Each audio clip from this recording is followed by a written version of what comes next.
त्यांच्या सर्व गुरुभक्त मंडळींनी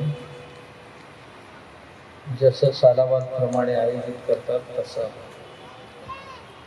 आहे. आता आपण सर्वजण संमिलित आहोत. वर्षात 2 नवरात्री येतात.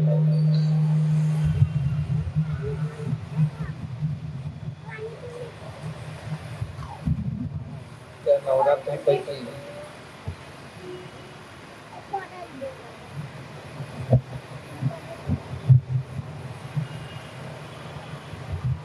दोन नवरात्री येतात. एक शारदीय नवरात्र आणि चैत्र नवरात्र.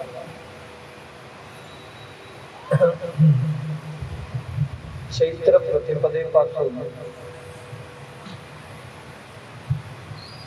रामनवमीपर्यंत 9 दिवसांचा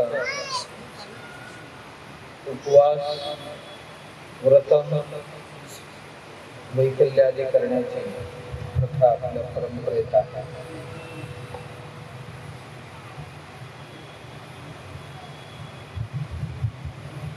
भारताचा जो सांस्कृतिक इतिहास आहे त्या इतिहासाचा महामेरू प्रभू श्रीरामचंद्र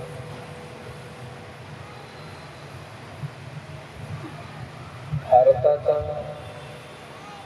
जीवन आदर्श प्रभू श्रीरामचंद्र सर्वार्थात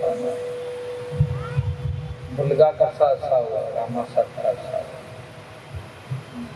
भाऊ कसा असावा रामासारखा असावा, राजा कसा असावा रामासारखा असावा, मित्र कसा असावा रामासारखा असावा.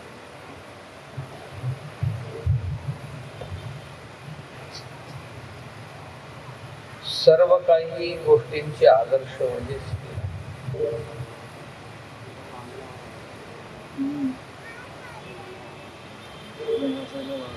जसं या कथांचा आरंभ होतो या सृष्टीत एक काहीतरी नवनिर्माण करायचं, नवयुग स्थापन करायचं. म्हणजे जी गुळगुळीत झालेली, गुरसटलेली किंवा अन्याय अनाचाराची उत्तुंग शिखरापर्यंत पोचलेली व्यवस्था बदलायचं असेल, ही व्यवस्था बदलण्यासाठी, परिवर्तन करण्यासाठी साक्षात भगवंत या भूमीवर अवतरतो. सर्वसामान्यांसारखा जन्माला येतो. येऊन ज्या काय अन्याय अनाचार अत्याचार त्या गोष्टी आहेत त्यांचं सर्व निराकरण करून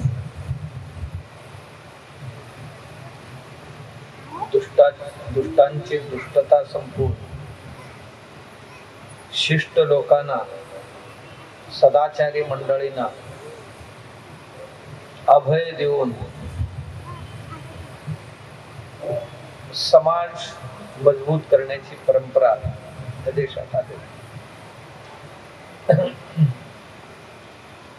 वेळोवेळी ही प्रक्रिया चालूच असते, असं कधी थांबते असं नाही.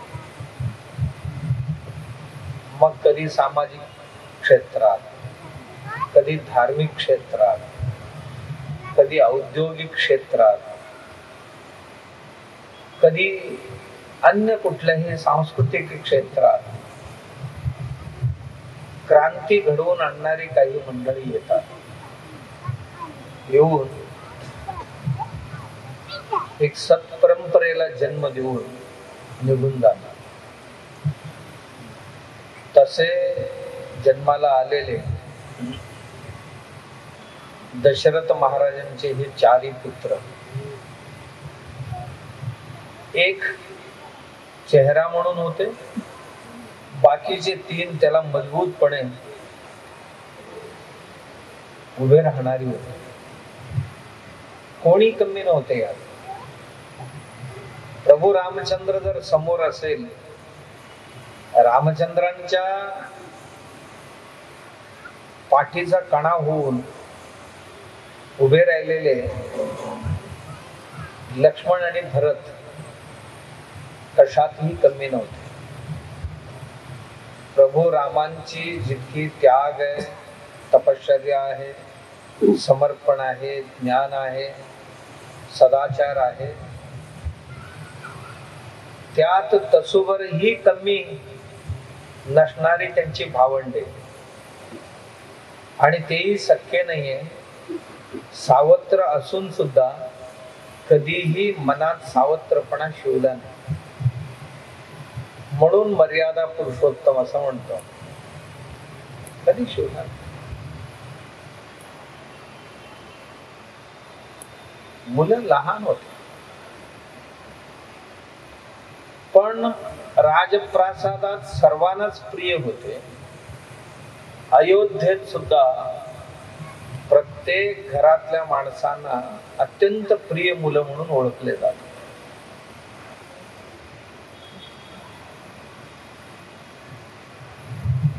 विश्वामित्र येऊन दोघांना घेऊन गेले यज्ञ संरक्षणासाठी. बला अतिबला नावाची दोन विद्या प्रदान केली, ज्याच्यामुळे रात्री सुद्धा निश्चिंतपणे झोपू शकतील. आणि शत्रू संहारामध्ये तरी बला अतिबला नावाची जी अस्त्र दिली, त्यांच्या तोडीचे अस्त्र त्या काळात कुठलेच नव्हते.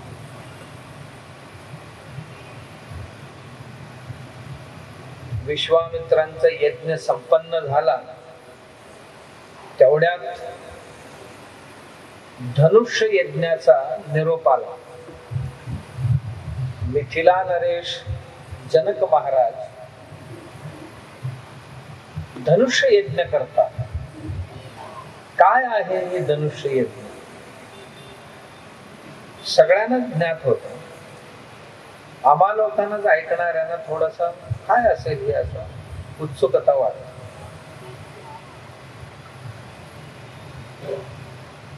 या दोन्ही मुलांना घेऊन विश्वामित्र धनुष्य यज्ञासाठी, ते दाखवण्यासाठी मिथिलेला घेऊन जातात.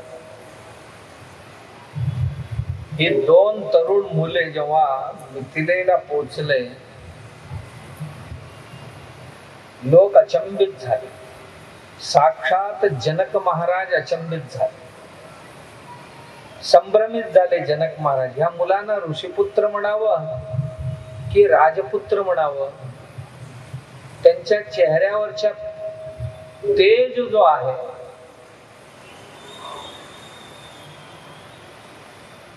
भल्या भल्या लोकांना निर्णय घेण्यामध्ये संभ्रम निर्माण करण्यासारखं. रस्त्याने चालले दोन मुलं, त्यांचे सौंदर्य म्हणा, त्यांची चालण्याची ठेवी म्हणा, त्यांची बोलण्याची, त्यांची पाहण्याची, ऐकण्याची जी चतुराई होती, जी सात्विकता होती चेहऱ्यावर, स्मितहास्यता होती, सगळ्यांनाच आकर्षित करणारी होती. मिथिलेतले लोक अचंबित होऊन गेले.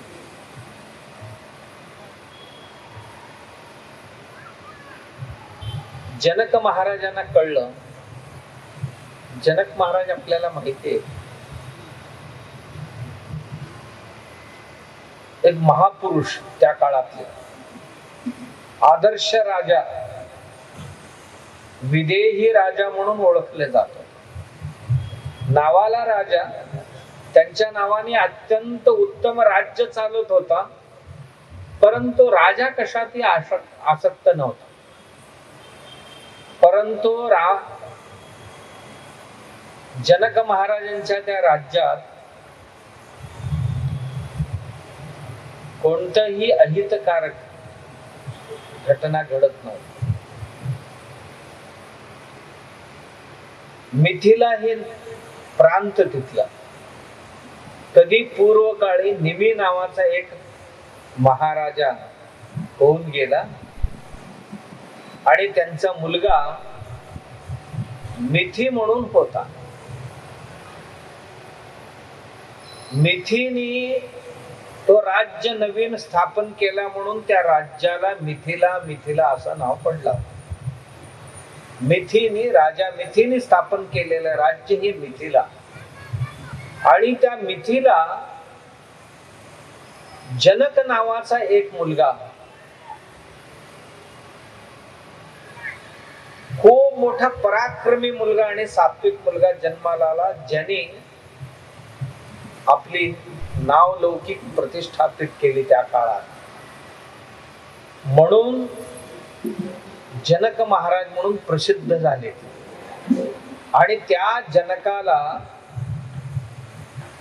काय म्हणावं त्या काळात, नंतरच्या काळात त्या गादीवर जे येऊन बसले त्यांना सगळ्यांना जनक या नावाने ओळखत होते. मागे एक नाव असायचं आणि पुढे जनक असायचं.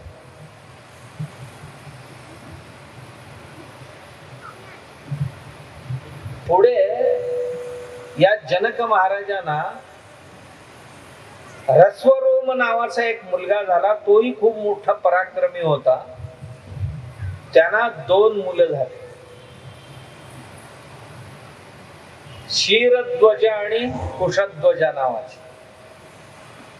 क्षीरध्वज जो आहे तोच या देवी सीतेचा वडील. क्षीरध्वज जनक, कुशध्वज जनक असं त्यांचं नाव पडलं. त्यांनी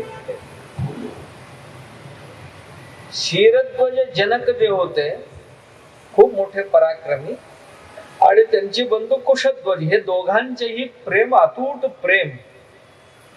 वडिलांनी मोठ्या मुलाला सांगितलं, राज्य तुझ्या हातात सोपवतो, पण धाकट्या भावाला कधीही वडिलांची आठवण येणार नाही अशा पद्धतीने तू सांभाळायचं. कुशध्वजाला क्षीरध्वज म्हणाले, ठीक आहे बाबा. मग रस्वरोम वानप्रस्थाला निघून गेले. इतकं सुंदर राज्य चालवलं. क्षीरध्वज म्हणजे देवी सीतेचे वडील. सीता त्यांची पोटची मुलगी नाहीये.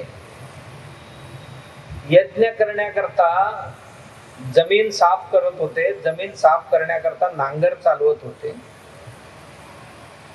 नदी किनाऱ्यालाच शेती असल्या कारणाने त्या नांगरीतनं एक पेटी सापडली. पेटीत एक मुलगी, आणि तिला सीता असं नाव ठेवलं. सीता म्हणजे नांगर. जी जमिनीचा छेद करते तिला सीता म्हणतात. त्या नांगरीला ती लागली आणि वरती आली म्हणून तिला सीता म्हणून नाव ठेवलं जनक महाराजांनी. आणखीन एक मुलगी त्यांना त्यांच्या पत्नीकडून, तिचं नाव उर्मिळा. आणि त्यांच्या भावाला 2 मुली होती, मांडवी आणि शतकी होती.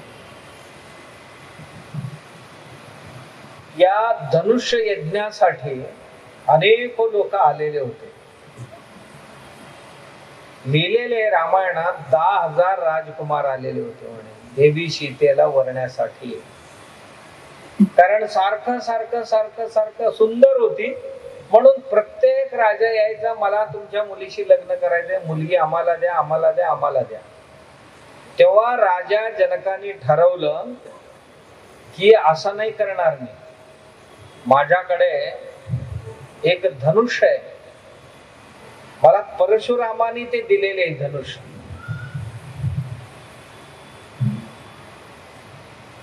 भगवान परशुरामानी तो धनुष्य दिलेले, परशुरामानी तपश्चर्याकडून शंकराकडून मिळवलेले शिवधनुष्य.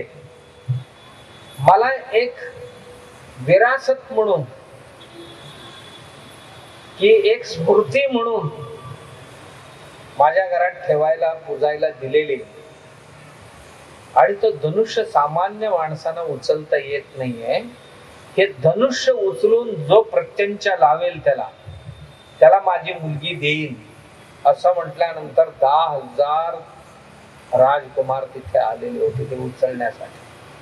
त्यांच्यासाठी असंच एक मांडव बांधले होते बाजूला, ते राजकुमारांसाठी एका बाजूला. ऋषी मुनी ते पाहण्याकरता आले होते उत्सव, त्याच्याकरता ऋषी मुनीला एक मांडव होता. आणि जनक महाराज स्वतः आपल्या मुलीला घेऊन मध्यभागी बसलेले होते. सर्व राजे महाराजे आले होते. प्रत्येक जण म्हणत होते जर धनुष्य उचलायला नाही जमलं तर युद्ध करून का होईना या पोरीला घेऊनच जायचा, या तयारीने खूप लोक आले. आणि सुरू झालं.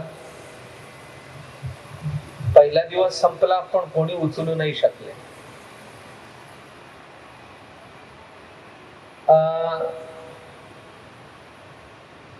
वाल्मिकी या दोन्ही तरुण मुलांना घेऊन आलेले होते, तेही कुठेतरी उतरलेले होते गावात. दुसऱ्या दिवशी जनक महाराजांनी आपल्या आस्थान पुरोहित, जसं अयोध्येला वशिष्ठ राजपुरोहित होते तसं मिथिलेला राजपुरोहित होते शतानंद. शतानंदाला पाठवलं की विश्वामित्रांना सांगून त्या दोन्ही मुलांना घेऊन यावं. घेऊन आले. लिहिलेले वाल्मिकीने, ती मुलं गावात येत असताना रस्त्याच्या दोन्ही बाजूला लोक उभी राहून पाहत होते. म्हणे अरे काय तेज आहे, काय मुलं आहे, की कोणाची आहे, कसे आहे, भाग्यवान असतील बाबा यांना जन्म दिलेले आई बाबा, असे म्हणत होते. म्हणे त्यांची चाली पाहून, त्यांची देह बोली पाहून, त्यांची मुख प्रसन्नता पाहून म्हणत होते. म्हणे आले अनेको राजे महाराजे धनुष्य उचलायला आले आणि थोडं सुद्धा हलवू शकले नाही, इतकं जड होत. जनक महाराजांनी शेवटी विनंती केली विश्वामित्रांना, आपल्या शिष्यांना सांगा. त्यांनी परिचय करून दिलेलीच होते की ही मुलं अयोध्येची राजकुमार आहेत, दशरथ महाराजांची मुले आहेत दोन्ही. म्हणाले ही मुलं उचलतात काय बघा. तेव्हा लक्ष्मण, यांना तरी जमते का बघा बघा म्हटल्यानंतर लक्ष्मण हसला. म्हणे लक्ष्मण हसल्यानंतर जनक महाराजांना थोडा अपमान वाटल्यासारखा. एवढं हे पोरग आणि माझ्या बोलण्याला हसतोय म्हणजे काय. त्याला विचारले, बाळा का हसतोयस तू. नाही तुम्ही म्हणाला या मुलांना तरी जमते काय बघा म्हणून. माझा भाऊ असा पराक्रमी आहे, ज्याला हात लावलाय आणि ते झाले नाही, आजपर्यंत झालेलं नाही म्हणाला कुठे. माझ्या भावानी ज्या कार्याला हात घातलेले आणि तो झाला नाही असं कधीच झाला नाही. आणि एवढी एवढी धनुष्याचा काय घेऊन बसलात तुम्ही म्हणा. जनक महाराज म्हणाले ठीक आहे उचला. सहज उचलले. वाल्मिकीने लिहिलेले हजार हजार लोक मिळून सुद्धा ज्याला हलवू शकत नव्हते त्याला सहज उचलला. जनक महाराज म्हणाले उचललाय तर प्रत्यंचा लावा. आता प्रत्यंचा बाण असा लावून प्रत्यंचा मागे खेचत होता कानापर्यंत, तेवढ्यात धनुष्य तुटला, तुटून खाली पडला. जयघोष झाला सभेत मोठा. जयघोष झाल्यानंतर ताबडतोब जनक महाराज उठले, म्हणाले शाबाश शाबाश म्हणाले. माझ्या मनात होती तीच झाली म्हणाले. जनक महाराजांच्या मनात होता आपलं मुलगी दिला तर ह्यालाच द्यावं, फक्त एवढंच की याने धनुष्य उचलून दाखवावं. तुटलं. हे सर्व गोंधळ चालू होता. देवी सीतेला बोलवलं, मुली, हा तुझा होणारा नवरा, धनुष्य उचललाय म्हणजे हाच नवरा होणार तुझा. विधी विधानासाठी यांच्या वडिलांना आणि अन्य बंधू बांधवांना पाचारण करावं लागेल आपल्याला. असं म्हणत बसलेले होती. चर्चा चालू होती. इकडे तिकडे कुजबूज चालू होती. कोणाची मुलं आहेत आणि कुठून आले आणि आल्याबरोबर उचलले कसं, हे कशी काय किमया घडले, असं चर्चा चालू होती. तेवढ्यात परशुराम आले कुठून तरी. वादळासारखे आले ते. परशुराम येतात म्हणजे सहज येत नव्हते. चक्री वादळासारखे परशुराम आले. ते थेट मंचावरच आले. इकडे तिकडे बघितले, कशाला जमले ते म्हणाले सगळे. 21 वेळ पृथ्वी प्रदक्षिणा करून काय काय साध्य केलेलं एक महामहिम होता. महाप्रतापी होते, महातपस्वी होते, महाब्राह्मण होते, सर्व होते. कशाला जमले ते सगळे म्हणाले. नाही, इथे धनुष्य यज्ञासाठी सर्व आलेले. कुठल्या धनुष्य यज्ञ म्हणाले. असं बघितलं, तुटून पडलेले धनुष्य ओळखला. ए जनका, तुला मीच दिला होता ना, हे म्हणाले. होय महाराज, आपणच दिला होता. तुला काय तोडायला दिला होता काय? झालं सुरुवात. हा माणूस कधी कोपाविष्ट होईल आणि शाप देईल. सगळे थरथर कापायला लागले लोक. तेवढ्यात म्हणाले, कोण हा धनुष्य तोडणारा नालायक, कुठे येतो? घेऊन ये माझ्या समोर म्हणाले त्याला. असला धनुष्य तोडतोय कसा तो? कोणाची तोंड उघडे ना. लोक म्हणाले आता काय अनर्थ होतो कोणाचा. सगळी गपचूप तोंड मिटवून थांबले, बसलेले होते. तेवढ्यात श्रीरामचंद्र पुढे सरकले.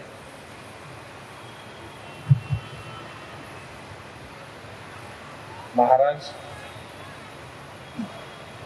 हे ब्रह्मन, धनुष्य बाण तुटलाय याचा अर्थ तोडणारा आपलाच कोणतरी शिष्य असायला पाहिजे, आपलंच कोणतरी कृपापोषित असायला पाहिजे, कारण दुसऱ्यांना हे शक्य होणार नाही. ए जनका, सांग तो कोण तोडणार? नाही, तो मुलगा बोलतो ना आपल्याशी.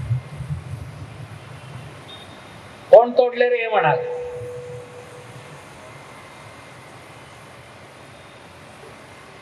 आपल्याला खूप राग आलेले.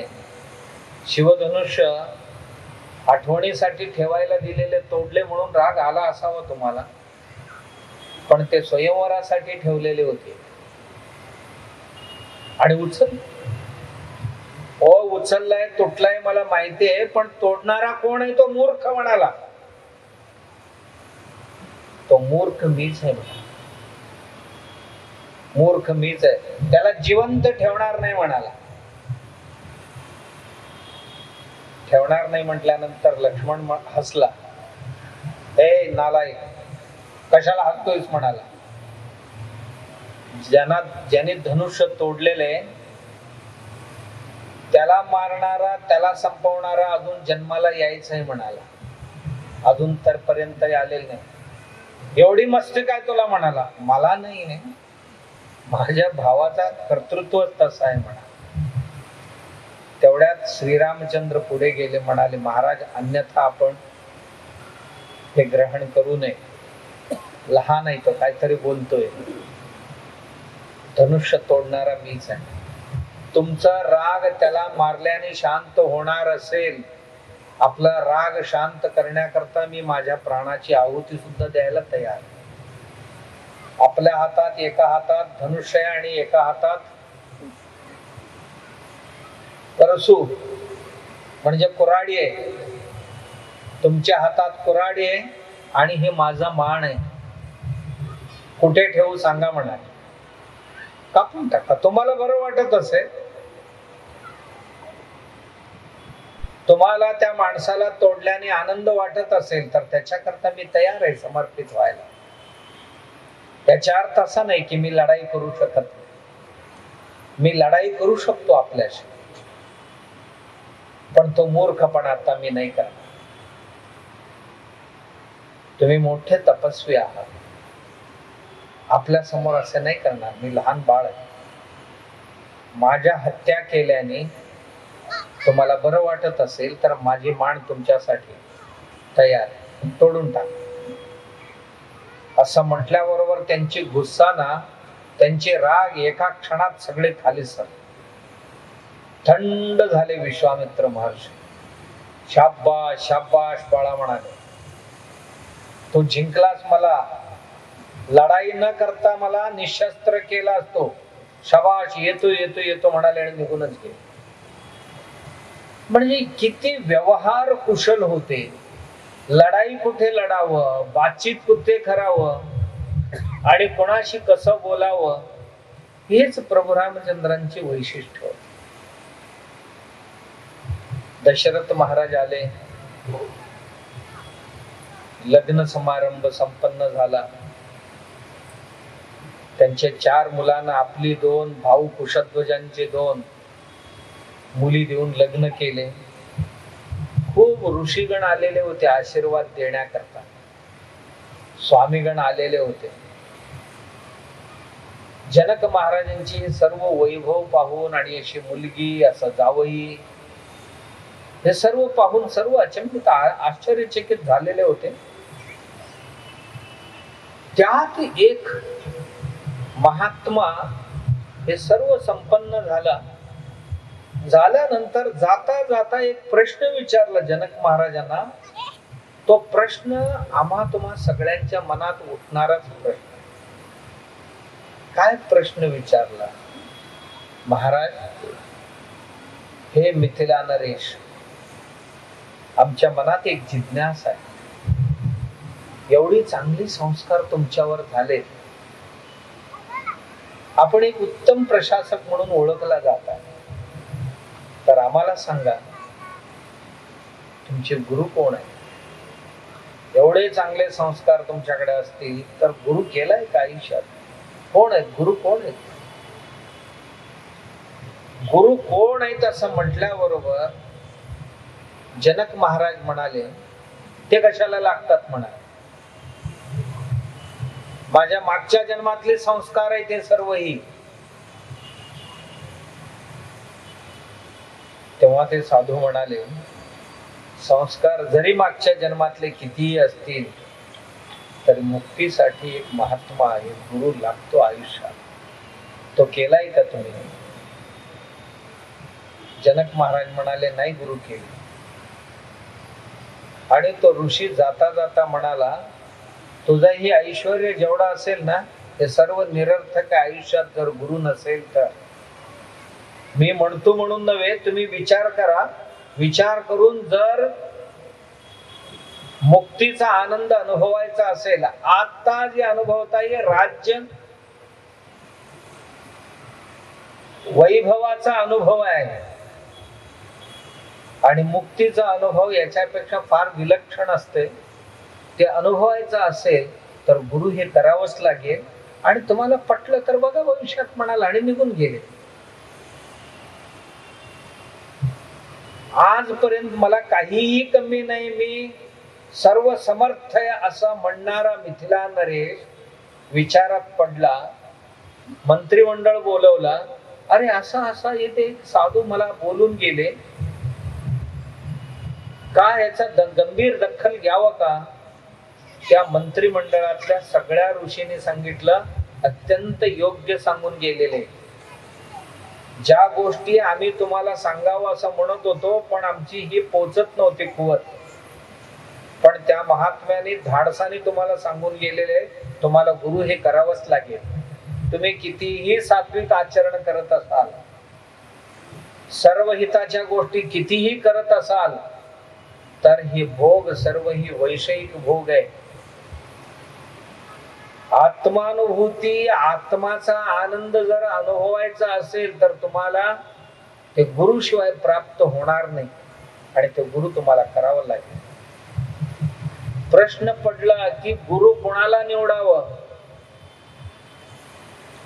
त्याच्याकरता एक मोठं शास्त्रार्थ सभा बोलवण्यात आला. कोण चांगले गुरु, कोण विद्वान, याच्याकरता अनेक आचार्य बंदी सारखी माणसं आलेली होती.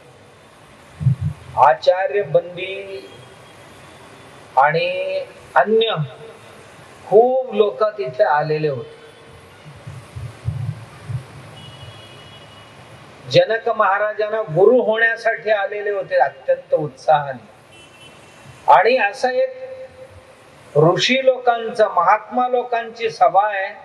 तर हे सभेत काय हे पाहण्याकरता अष्टावक्रही आलेले होते. ते गुरु होण्यासाठी आलेले नव्हते.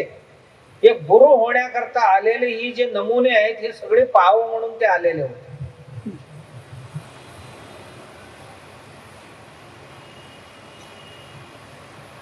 जसं सगळी सभा भरलेली होती, अष्टावक्र आपल्या भाच्याला घेऊन, मामाला घेऊन सभेत आले. वयाने लहान होता मामा, पण बहिणीचा मुलगा. भाच्याला घेऊन आले सभेत. ते 8 ठिकाणी वाकडे होते. आल्याबरोबर लोकांनी बघून हसले त्याला, मोठमोठ्याने सर्व हसले. तेव्हा अष्टावक्र म्हणाले, आश्चर्य,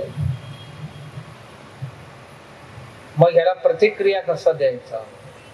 अष्टावक्र त्यांच्यापेक्षा मोठ्याने हसायला लागले.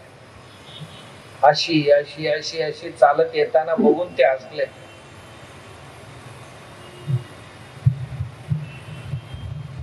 सर्व जणांची हसणं थांबलं, कारण त्यांच्यापेक्षा मोठ्याने आवाज काढला. कधीही कोणाचा आवाज दाबायचा असेल तर त्यांच्यापेक्षा आपला आवाज मोठा करावा लागतो. वाघाचा जरी सामना करायचा असेल, वाघाच्या आवाजापेक्षा आपले आवाज जर मोठा झाला तर वाघ सुद्धा मागे हटतो. नेम आहे. अष्टावक्राने सगळ्यांचे आवाज दाबला. जनक महाराज आश्चर्यचकित झाले, कारण ते गुरु निवडायला बसलेले होते. म्हणाले, अष्टावक्र महर्षी, तुम्ही का हसलात? नाही, हे मूर्खांची सभा बघून हसलो. मला वाटलं होतं जनक महाराजांना गुरु करायचंय आणि गुरु होण्याकरता किती मोठमोठे विद्वान आलेत म्हणून मी विद्वांसांचा दर्शनासाठी आलो होतो. इथे तरी सगळे मूर्खच बसलेले आहेत, या मूर्खांना बघून हसलो. म्हणाले. सगळ्यांना इतकं राग आला. म्हणाले, धरा रे त्याला. म्हणाले. तेवढ्यात अष्टावक्र म्हणाले, माझा अंदाज 100% खरा ठरला. म्हणाले. का? एकश्चित एक छोट्या वाक्य बोलल्याबरोबर इतकं राग आला यांना, म्हणजे यांनी काही सोडलेलं नाही आयुष्यात अजून. रागद्वेष सगळे यांच्यात तुडुंब भरलेले आहेत. म्हणजे हे सगळे, मी जे मूर्ख शब्द वापरला त्याला सगळी हे फिट आहेत. जनक महाराज म्हणाले, महर्षी सांगा तुम्हाला काय म्हणायचंय? नाही, मी बोललो ना, हे सगळे मूर्ख कशाला गोळा केले? तुमचे गुरु होणारी एकही त्या लायकीचे यात नाही. का? म्हणजे माझ्या आत्म्याकडे न पाहता माझ्या शरीराकडे पाहून हसले. म्हणजे हे सर्व ही चर्मबुद्धीची लोक आहेत. वरचे पाहणारी लोक आहेत. आत्म्याला पाहणारा एकही यात नाही. दार्शनिक गरिबी श्रीमंती, वयाने लहान मोठा, सुशिक्षित अशिक्षित, कोणत्या जाती पंथातलं हे न पाहता त्या व्यक्तीची आचरण किती श्रेष्ठ आहे, त्या व्यक्तीची मनोनिग्रह किती आहे, त्या व्यक्तीची ज्ञानाची खोली किती आहे हे पाहतो. त्याला ज्ञानी म्हणावं की तरी इथे सगळे मूर्खच बसलेले म्हणाले, अज्ञानीच आहे ते. कारण यांची दृष्टी सर्व ही बाहेरची दृष्टी, अंतरदृष्टी एकाचही नाही. आतल्या परमात्म्याला पाहण्याची सगळी चिडीचूप झाली, एकही बोलू शकला नाही. त्यात पुढे सभा संपली. जनक महाराजांनी ठरवलं अष्टावक्रालाच गुरु बनवावं. अष्टावक्र म्हणाले, मी काय राजा महाराजा बघून गुरु बनायला आलेलो नाहीये. ते म्हणाले, तुम्ही बनायला आला नाही म्हणूनच मी तुम्हाला गुरु करायचं ठरवलं. कारण ज्याला अजून काहीतरी बनायचंय आणि तो कसं गुरु होईल, कारण त्यालाच अजून काहीतरी बनायचंय. राजा महाराजांचं गुरु बनायचं म्हणजे ह्याचीच आशा आकांक्षा जिल्लक आहे अजून, आणि दुसऱ्यांची आशा आकांक्षा काय संपवणार आहे. जनक महाराज अष्टावक्र इतिहास आहे जनक महाराज. अशा जनक महाराजांच्या अध्यात्म विद्येत काहीही गंध नसताना संस्काराने अप्रतिम मुली तयार केलेली. काय मुली अयोध्यात आल्यानंतर प्रभू रामाबरोबर एक निघाली वनवासाला. आपल्याला माहितीये, सगळी कथा माहितीये. मी ज्या ज्या गोष्टी आपल्याला कमी माहितीये तेवढेच सांगतो, आठवण करून देतो. फक्त आज रामनवमी आहे, उजाळा द्यायचा थोडासा त्या गोष्टीला. वनवासाला जायचं निश्चित झालं. कसं सगळ्यांना माहिती. कैकेयी जेव्हा नांदायला अयोध्येला आली, त्याच वेळेला तिच्या बरोबर आणखीन एक तरुण मुलगी आली होती. तिचं नाव मंथरा. मंथरा ही सामान्य घरातली मुलगी नव्हती. कैकेय राजा अश्वपती महाराज, कैकेयीचे वडील अश्वपती महाराज आणि त्यांचे सख्खे भाऊ बृहदश्व. सख्खे भाऊ अश्वपती महाराजांच्या सख्खे बंधू बृहदश्व महाराज, त्यांची मुलगी ही मंथरा. बृहदश्वांची मुलगी मंथरा खूप सुंदर मुलगी होती. लहानपणी चुणचुणीत होती, हुशार होती, अत्यंत चाणाक्षमती होती. पण तिला एक आजार होता छोटासा. तो आजार असा की भयंकर घाम सुटायचा तिला.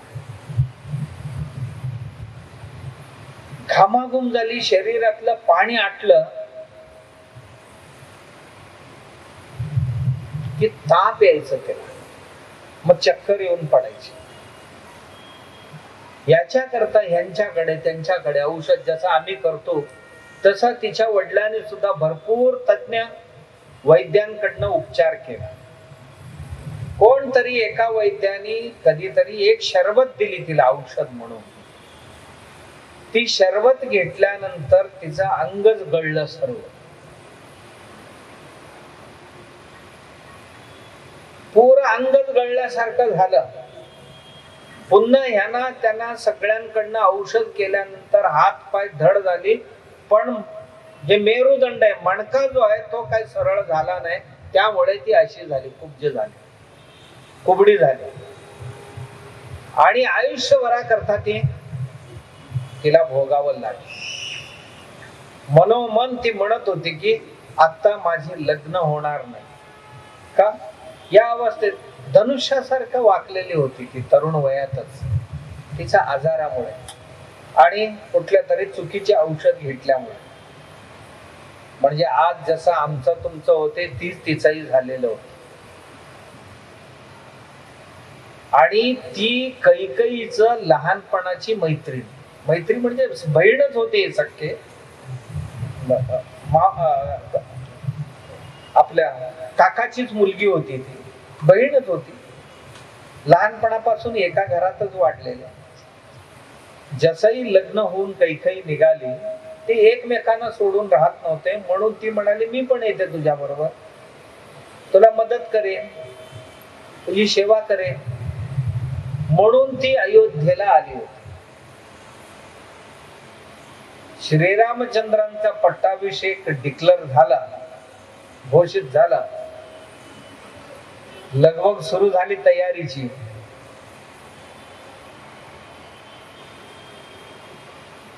देवलोकात चर्चा सुरू झाली. देवतांमध्ये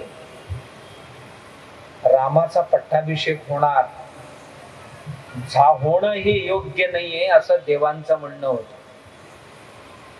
राम अयोध्येचा राजा होणं हे जगाच्या दृष्टीने चांगलं नाहीये. का? राम जर अयोध्येत अडकून पडले, देशभराच्या ठिकाणी जी पसरलेले राक्षस जे आहेत वनात, यज्ञ संस्कृती, शिक्षा संस्कृती, धर्म संस्कृती नष्ट करण्याकरता इथं तथा पसरलेले जे राक्षस आहेत, यांचे संहार कोण करणार? सगळ्या देवता मिळून त्याच वेळी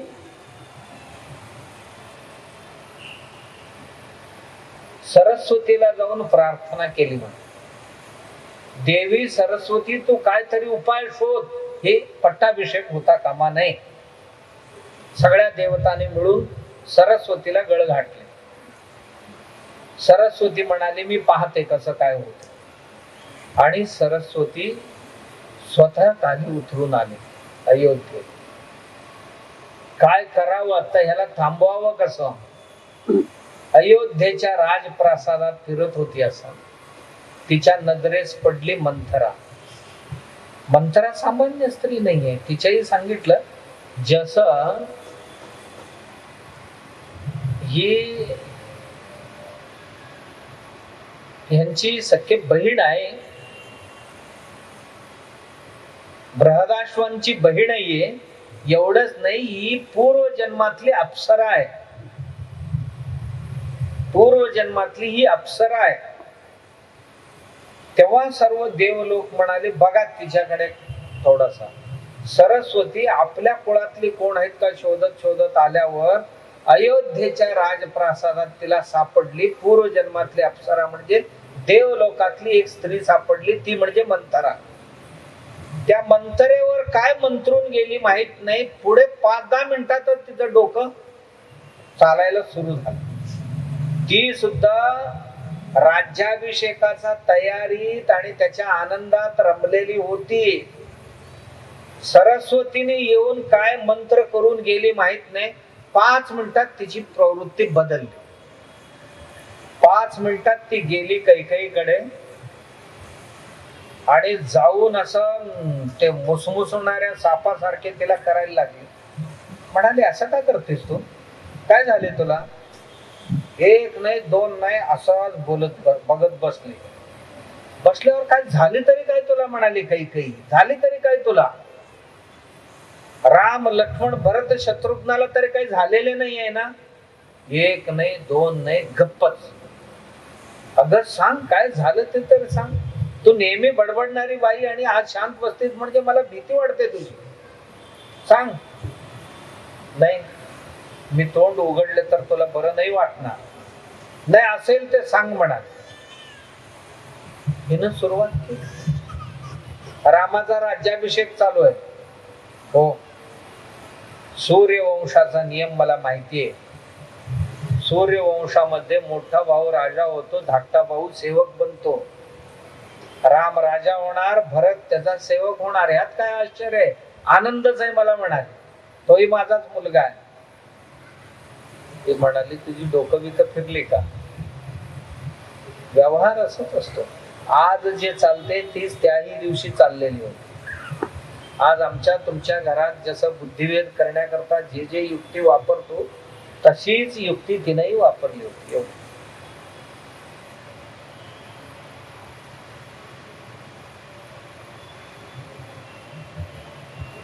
म्हणाली कळत नाही तुला, म्हणाली दासी होणार तू, आता राणी आहे ना तू, दासी होणार, दासी. कौशल्य राजमाता बनणार, तू तिची दासी बनणार म्हणाल. तुला काय म्हणायचंय? मला म्हणायचंय तुला कसंही महाराजांनी 2 वर दिलेली तू मला गोष्ट सांगितली की आता मागून घे आणि त्याला जंगलात पाठव, तुझ्या मुलाला राज्याभिषेक करायला सांग. काय अर्धा तासात काय चर्चा झाली. काही म्हणाली नवरा मेला तरी चालेल, पोरगा मेला तरी चालेल, पण तुझा शब्द मोडणार नाही. ही शब्द तिच्या तोंडातनं बाहेर पडला. म्हणजे चाडी चुगली करणाऱ्यांची प्रभाव केवढी मोठी असते. म्हणजे चाडी चुगली मध्ये ताकद किती असते. तिनं नवऱ्याला त्यागायला तयार झाली आणि मुलालाही मेला तरी चालेल म्हणाली, परंतु तू माझ्या हितासाठी जे करते त्याच्यावर माझा पूर्ण विश्वास आहे आणि तुझ्यासाठी मी हे करेन म्हणाली. आणि ती केली. ठीक. राम आणि सीता दर्शन घेऊन जाऊया वडिलांची म्हणून सांगितले तिने, असं असं तुझ्या वडिलांनी वचन दिलेले, पाळायचे की नाही पाळायचे तू ठरव.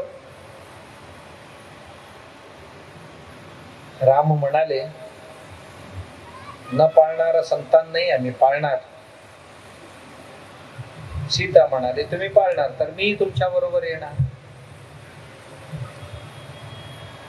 तू नाही यायचं म्हणाले, तू इथेच राहायचं. नाही नाही नाही, मी एक वाक्य आठवण करून देते तुम्हाला म्हणाली सीता. काय? मी ज्या दिवशी मिथिलेतनं अयोध्येत आले आणि प्रथम रात्रीतच तुम्हाला एक शब्द मी एक वाक्य बोललेले, जी माझ्या आईने मला येताना सांगितले. काय सांगितले होते? पती तुझा परमेश्वर आहे, त्या परमेश्वराच्या सानिध्यात कसं राहायचं तू ठरव, तोच तुझा परमेश्वर आहे. असं बोलल्यानंतर तुम्ही काय म्हटला होता?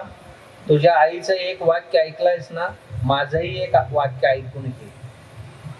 त्या प्रथम रात्रीच्या दिवशी श्रीरामचंद्राने सीता देवीला सांगितलेले एक वाक्य, तुझ्या आईचं जसं एक वाक्य तू ऐकून आलीस ना, तुझ्या पतीच तुला परमेश्वर आहेत असं सांगितलेलं ना, तर माझंही ऐकून घे एक वाक्य. काय वाक्य? माझं वाक्य असं आहे, माझी पत्नी माझी सहधर्मिणी आहे, माझी अर्धांगिनी आहे. तू माझी सेवक नाहीये, दासी नाहीये किंवा माझी शिष्य नाहीये. मी परमेश्वर आणि तू परमेश्वराची भक्त असं नाहीये. माझं ऐकून घे, माझी पत्नी आहेस, तू माझी अर्धांगिणी आहेस. अर्धांगिणी म्हणजे मी काहीही केलं तरी अर्धा भाग मी, अर्धा भाग तुझी आहे. जे काय आमच्या जीवनात आम्हाला प्राप्त होतील त्यात, ते सुख असो दुःख असो, त्याच्यात अर्धा भाग तुझे आणि अर्धा भाग माझी आहे. आणि अर्धांगिनीच नव्हे, माझी सखी म्हणजे तूच, माझे मित्र म्हणजे तूच, माझा सल्लागार कोण असतील तर ते तूच असणार. एवढंच नाही, आणखीन एक गोष्ट तुला, तुझ्या या स्वभावामुळे तुला एक गोष्ट अतिरिक्त द्यावं असं मला वाटतंय. काय म्हणाले अतिरिक्त? आमच्या राजघराण्यामध्ये अनेको लग्न करण्याची प्रथा आहे. राणीवासामध्ये एकच राणी नाही आहे, एक राजाला अनेको राणी असण्याची प्रथा आहे. सीता, मी तुझ्या हातावर हात ठेवून सांगतो, मी जिवंत असेपर्यंत माझी तू एकमेव पत्नी असेल. मी दुसरं लग्न कधीही करणार नाही. हे तुला दिलेले माझं हे भेट आहे. अशा या नवऱ्याला जंगलात सोडून मी अयोध्येत बसू? नाही बसणार म्हणाले, कारण मी अर्धांगिनी आहे, म्हणजे अर्धा माझाही हक्क आहे त्यात मी येणार म्हणाले. अर्धा हक्क माझाही आहे, मी येणार म्हणा. श्रीरामचंद्र निरुत्तर झाले, चला म्हणाले जाऊ. निरुत्तर झाले, गेले ते. दोघे जण निघाले. तिसरा कसं थांबणार? लक्ष्मण म्हणाला बायकोला सांगून येतो. आईला सांगितलं. आई आरडाओरडा करत होती आणि असंच नमस्कार केला आणि पत्नीकडे गेला. काय आश्चर्य, पत्नीकडे गेला तर पत्नी आरतीचे ताट घेऊनच तयारीत होती, त्याला पाठवण्यासाठी, निरोप देण्यासाठी. आरतीची ताट घेऊन उभी होती. उर्मिळा उभी होती. उर्मिळेला म्हणाला माझी अपेक्षा नव्हती, काहीतरी आडेवेळे घेशील, मला तरी जाऊ नये म्हणशील किंवा मी येईन असं म्हणशील असं मला वाटत होतं. तुन तरी निर्णय फारच विचित्र घेतलीस म्हणाला. हो, पण कंडिशनल आहे. माझं एक इच्छा आहे, तुम्ही पुन्हा कधीही 12 वर्षात माझं स्मरण करायचं नाहीये, भाऊ बहिणींची सेवा करायचं. मी आता आरती ओवाळून तुम्हाला पाठवतो. तेव्हा लक्ष्मण एक वाक्य बोलतो, तुझी जसं एक कंडिशन माझ्यासाठी आहे, माझं एक शर्त आहे, तू पाळशील? 12-14 वर्षाकरता ती शर्त पाळशील? तेव्हा उर्मिळा म्हणाली सांगा ना काय शर्त आहे, कंडिशन काय? 14 वर्ष जसा मी तुझी स्मरण करणार नाही, आई भाऊ आणि वहिनींची सेवा करेन, तसेच तू पण राजप्रसादातली जे काही परिवारातली मंडळी आहेत यांच्या सेवेत असताना माझी स्मरण करायचं नाही. माझी स्मरण केलीस तर त्यांच्या सेवेत व्यत्यय येणार. रात्रंदिवस या तिन्ही माता इथे आहेत, आणखीन काही लोक आहेत, त्यांची सेवा करत राहायचं. अशी ही जनक महाराजांची मुलींचे संस्कार बघा ना कसे असतात. मग पण कल्पना करायचं आम्ही काय संस्कार करतो, जनक महाराजांनी काय मुलींना शिकवला. एवढं म्हणून गेला वनवासात, गेले तिघेही.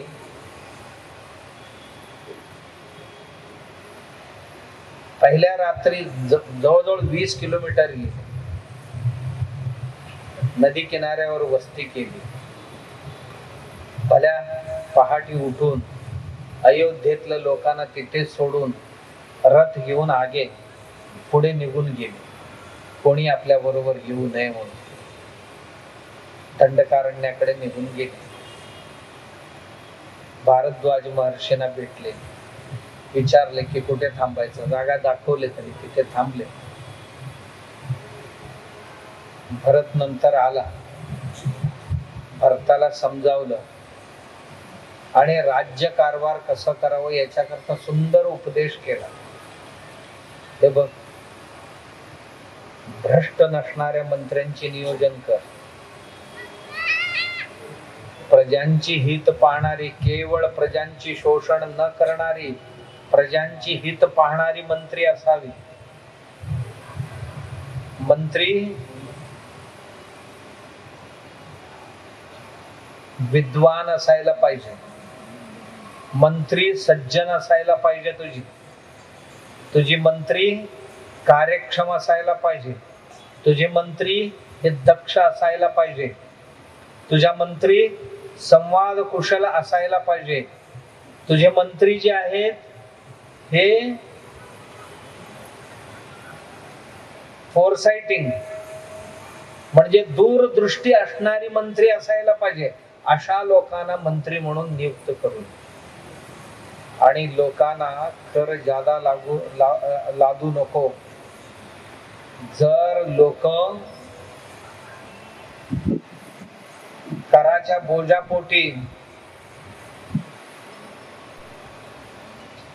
भरडले गेले तर त्याच्या पाप राजाला आणि राज परिवाराला लागल्याशिवाय राहणार नाही. आणि न्यायाधीश नेमताना असा न्यायाधीश नेम की निरपराधी माणसाला कधीही शिक्षा होणार नाही याची काळजी. निरपराध माणसाला जर शिक्षा झाली, त्यांच्या डोळ्यातनं अश्रू जर गळली, खाली पडली, तर राजाचा संतान आणि राजाचा सर्व संपत्ती, ज्या संपत्तीमध्ये पशु, भूमी, हे सर्वही नष्ट झाल्याशिवाय राहत नाही. म्हणून निरपराध्यानं शिक्षा होणार नाही याची काळजी. दुष्काळ आधी जर पडले तर राजकोषातली सर्व संपत्ती संपवून दुष्काळ दूर करून प्रजा लोकांना सुखी ठेवण्याचा प्रयत्न. आणि लोकांमध्ये कधीही अन्याय, अनाचार, दुराचार उत्पन्न होणार नाही अशी व्यवस्था ठेव. आणि लोक सदाकाळ राजापासून दूर राहता कामा नये. राजा इतकं लोकांच्या जवळ असायला पाहिजे, तो लोकांच्या अत्यंत जवळ राहतो. अशा पद्धतीने सुंदर उपदेश राज परिवारातल्या लोकांना कसा, आणि गुप्तचार कसे असायला पाहिजे, कोषाध्यक्ष कसा असायला पाहिजे, सेनापती किती शूरवीर असायला पाहिजे, सेनापती किती निष्पक्ष असायला पाहिजे, आणि त्याचबरोबर आरोग्य देशाचा कसं ठेवायला पाहिजे, या सगळ्या गोष्टींचा त्याला उपदेश करतात. जा आता राज्य कर. तो म्हणतो मी गादीवर नाही बसणार. अयोध्येच्या शेजारी असणाऱ्या, वेशीला लागूनच असणाऱ्या नंदीग्रामात राहून मी राज्य करतो. खरोखर ते भाऊ तिथेच राहून राज्य केले. एके दिवशी रात्रीच कौशल्या मातेला आठवण झाली, धाकटे सोन्याला बघून जाऊया म्हणून. रात्री 12-12:30च्या दरम्यान श्रुतकीर्तींच्या निवासस्थानी गेली. श्रुतकीर्ती झोपलेली नव्हती, बसूनच होती. एका भिंतीला असे अंथरूण बिंथरूण काही नव्हतं, असेच भिंतीला टेकून बसलेली होती. राजमाता गेल्या तिथे. कौशल्य म्हणाली, श्रुतकीर्ती झोपली नाही? नाही, अजून झोप आलेली. शत्रुघ्न कुठे? असं म्हटल्याबरोबर आपल्या सासूबाईला आलिंगन देऊन कवटाळून म्हणाली, 13 वर्ष झाली त्यांची माझी भेट झाली. 13 वर्षात एकदाही ते घरात आलेले नाही, आणि मी त्यांना शोधायला नाही. ताबडतोब सेवकांना आज्ञा केली, पालखी घेऊन या, शत्रुघ्नाला शोधायला जाऊया म्हणून. मध्यरात्रीच्या वेळी पालखी घेऊन नंदीग्रामाकडे निघाली. अयोध्येच्या वेशी बाहेर जाऊन बघतात तर तिथे चावडीवर एका मोठ्या पाषाण शिळेवर हातातीच उशी करून उघड्या आकाशात झोपलेला शत्रुघ्न दिसला. आणि त्याला आईने हलवलं. शत्रुघ्न उठ म्हणा. हे काय अवस्था करून घेतलंय? 14 वर्ष झाली, एकदाही गेला नाही तू बायकोला भेटायला? आई, भाऊ 14 वर्ष वनवासात असताना, आणि आम्ही असं कसं भोग भोगायला घरी जाऊ शकतो? आम्ही कसं आयुष्य आराम करायला घरी जाऊ शकतो? दादा जर जंगलात असं हाताची उशी करून झोपत असेल तर आम्ही कसं अंथरुणावर झोपू शकतो? आम्ही असेच राहणार. खूप रडल्या कौशल्या त्या दिवशी. आतून तिला आनंद होत होता, अशी मुलं आमच्या घरात जन्माला, किती गुणी आणि संस्कार. ही कथा का आठवावं की आमच्या मुलांना आम्ही काय संस्कार करायला पाहिजे, फक्त आपण एवढंच नाही. एक घटना घडली. एक दिवशी लंकेत युद्ध सुरू झालेलं होतं. युद्धामध्ये मेघनादाने लक्ष्मणाला बाण मारलेला होता. लक्ष्मण मूर्छित होऊन पडलेले होते. लक्ष्मणाला आपल्या कुशीत घेऊन, आपल्या मांडीवर त्याचं डोकं ठेवून बसले होते आणि वैद्य म्हणाले होते की संजीवनी घेऊन या.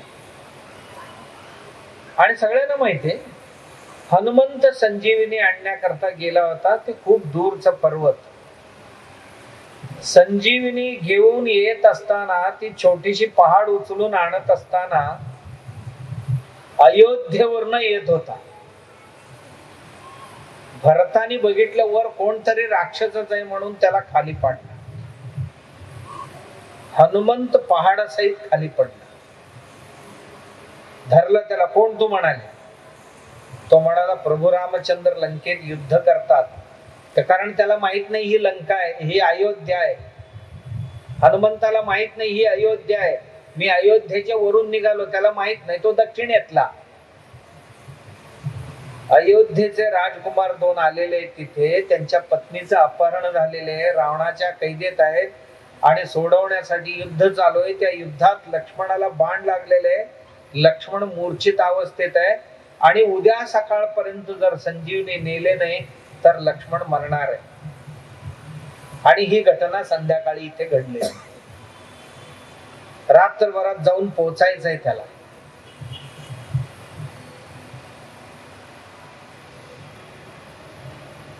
तेव्हा अयोध्येतल्या राजप्रसादातली सगळी मंडळी जमलेले आहेत. मंत्रिमंडळ जमलेले आहे, सैनिक जमलेले आहेत, राजप्रसादातले सगळ्या वरिष्ठ मंडळी जमलेले आहेत, राजमाता जमलेले आहेत.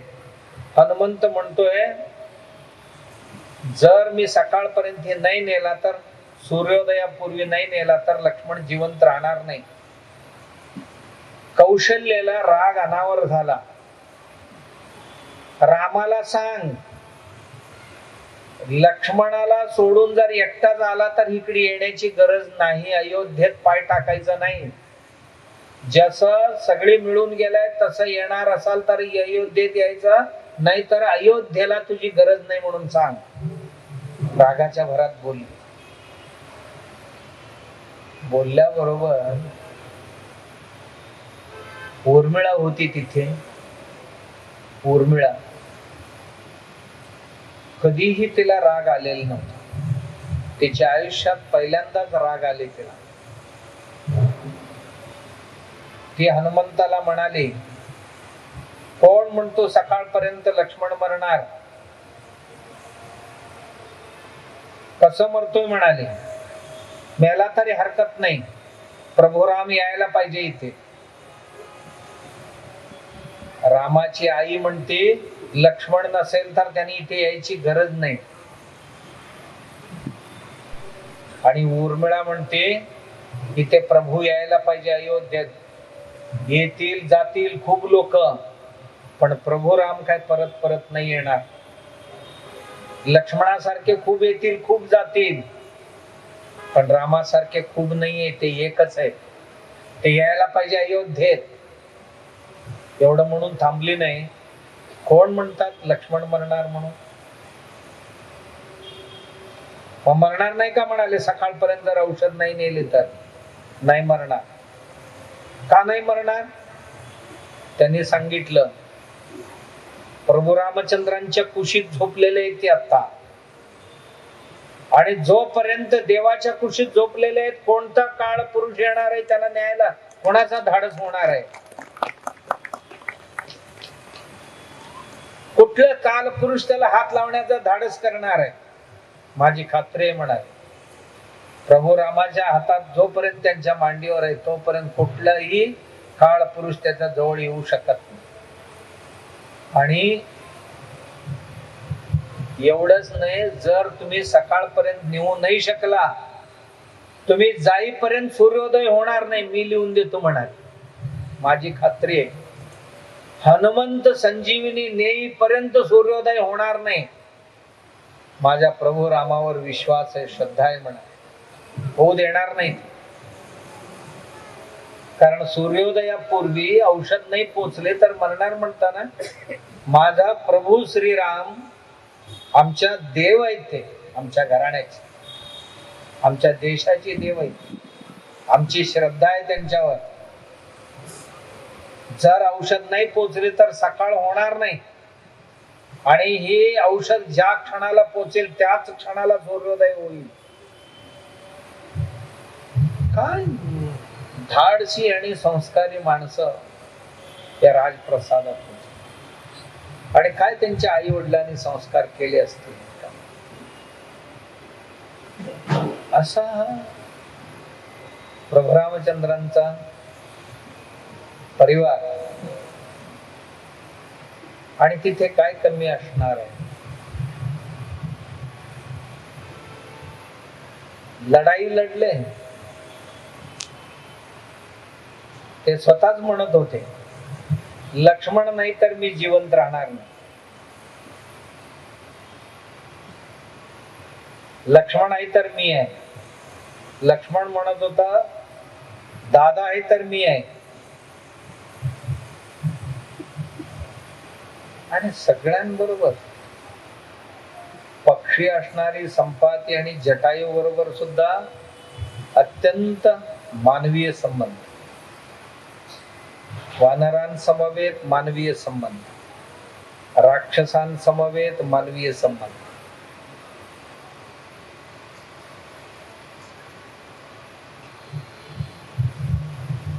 जवळजवळ 70 वर्ष जिने वाट पाहिली. शबरी,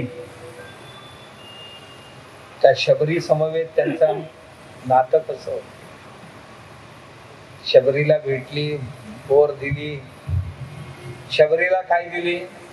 शबरीला म्हणाले, तुला नवविधा भक्ती देतो मी जाता जाता. प्रत्येकाला काही ना काहीतरी देत गेली. ज्यांना ज्याची गरज आहे ते देत गेली.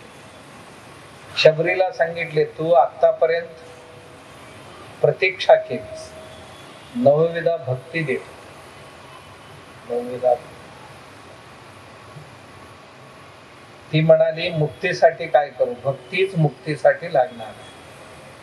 त्या भक्तीनेच मुक्ती मिळणार आहे. करतो. देवाबद्दल ऐकतीस ही श्रवण भक्ती असते.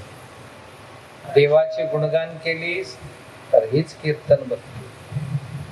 त्याचं स्मरण केली ती स्मरण भक्ती आहे.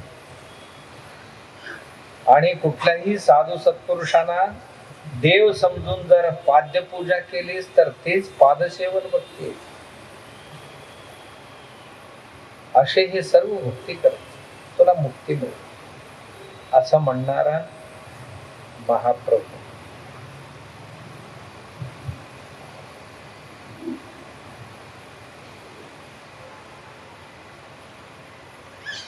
भारतीय लोकांकरता आदर्श आहे. आदर्शांचा एक महापुंज आहे. कोणत्याही विषयासाठी एक डिक्शनरी आमच्यासाठी. भारतीय जीवन पद्धतीचे एक आदर्श कोश कुठलं असेल तर श्रीरामचंद्र, त्यांची जीवनचर्या. म्हणून याच्यात सुद्धा 500 वर्षांच्या महासंग्रामानंतर, संघर्षानंतर जानेवारी 22ला अयोध्येत प्राण प्रतिष्ठा झाली. तर देशभरात 500 वर्षानंतर एकदा भारतीय लोकमनातलं प्रभू रामाची श्रद्धा किती आहे हे पहिल्यांदाच दिसते. पहिल्यांदाच दिसते.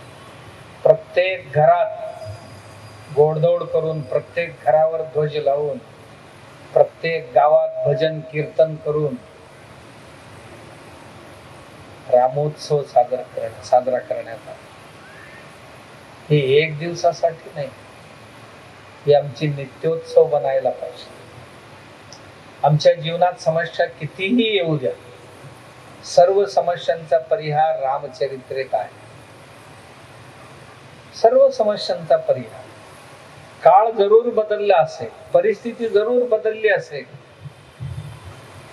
परंतु उपाय मात्र त्याच आहे. उपाय मात्र त्याच आहे.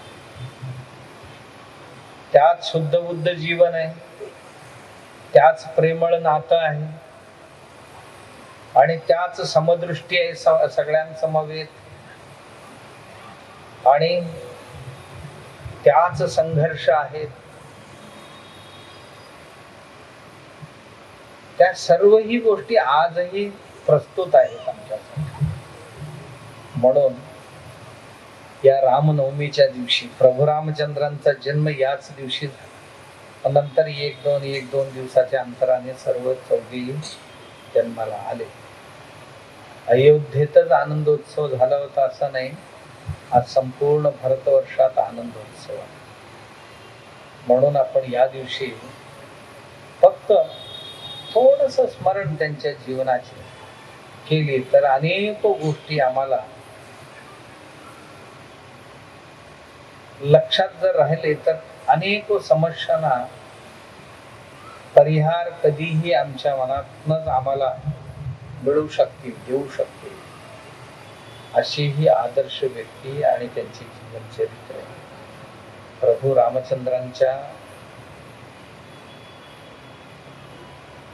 कृपा